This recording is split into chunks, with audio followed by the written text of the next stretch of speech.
Hey, what's going on everyone? This is iReviews back with another video, and today we're talking about iOS 26.3, the latest update from Apple, which is currently on its beta stages and will be released very soon to the public. And I wouldn't even be surprised if it gets released as early as this upcoming week, but we're going to talk about exact release dates in a minute here. First of all, let's go ahead and go through this update, and I will show you guys everything that you need to know before you decide to update your device to the new iOS 26.3.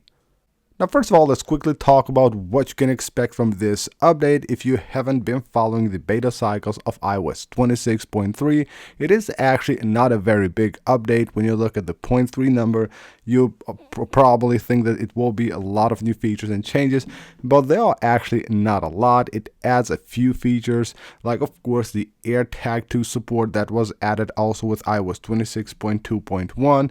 It also has a change here on the App Store. When you go to the search section, you will see that you will have now like a blue tint around the ads on the search section. There are notification forwarding features that have been added, which will actually appear right here.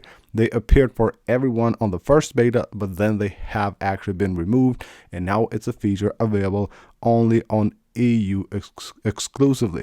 Also, there will be a new feature called Limit Precise Location, which you will be able to find under the seller settings. Now, that will be limited to few devices and carriers. Hopefully, very soon it will be expanded to other devices and carriers as well, because it is a very important privacy feature.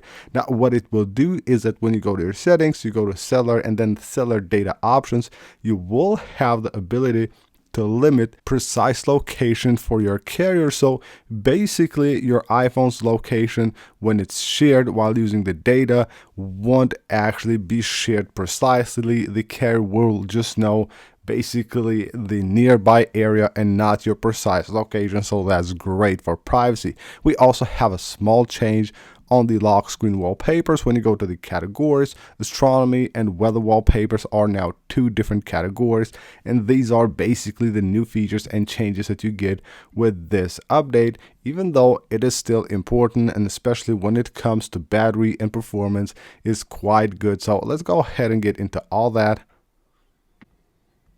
Now, first of all, talking about the battery here, I had actually a great experience with battery on iOS 26.3, and I have been using this since beta 1. And you will have to notice here that this device is at 83% maximum capacity, and you can see the times here that I'm getting with iOS 26.3 beta 3.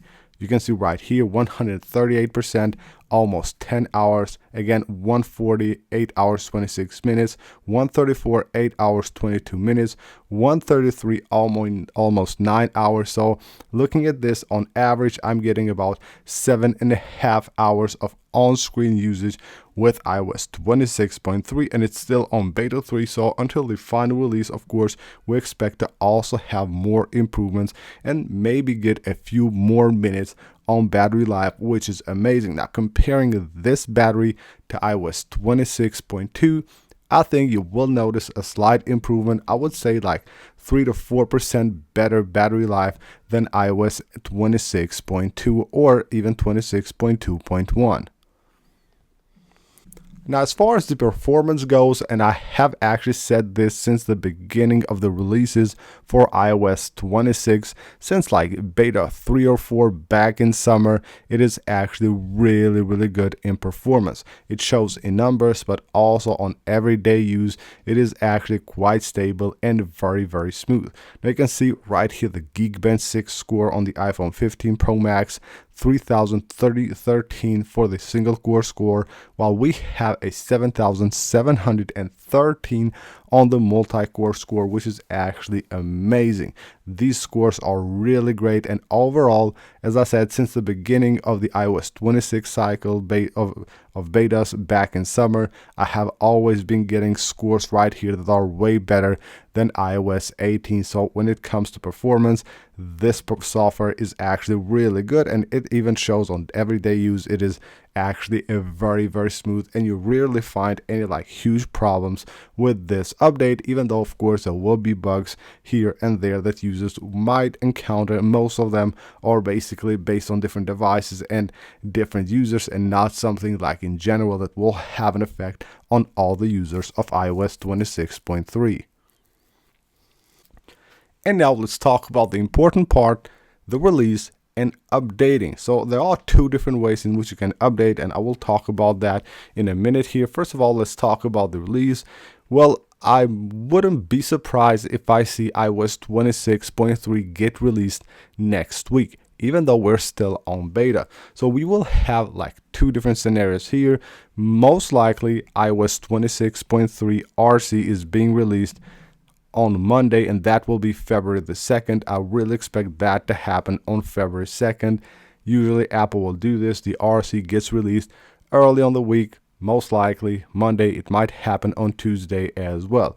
Now, if they release it on Monday, I wouldn't even be surprised if I see iOS 26.3 get released to the public later on the week, like maybe Wednesday or Thursday. That has happened before, and it might even happen this time.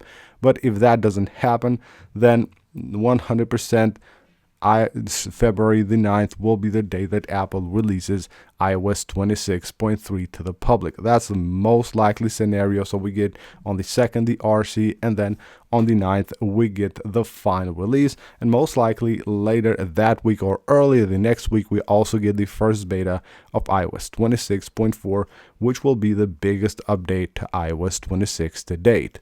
And now let's talk about the important part, and that is updating to iOS 26.3. Now, here's what you need to know. You will have two different scenarios. If you're on iOS 26.2 or iOS 26.2.1, then of course everything is very simple. You go to the software update page.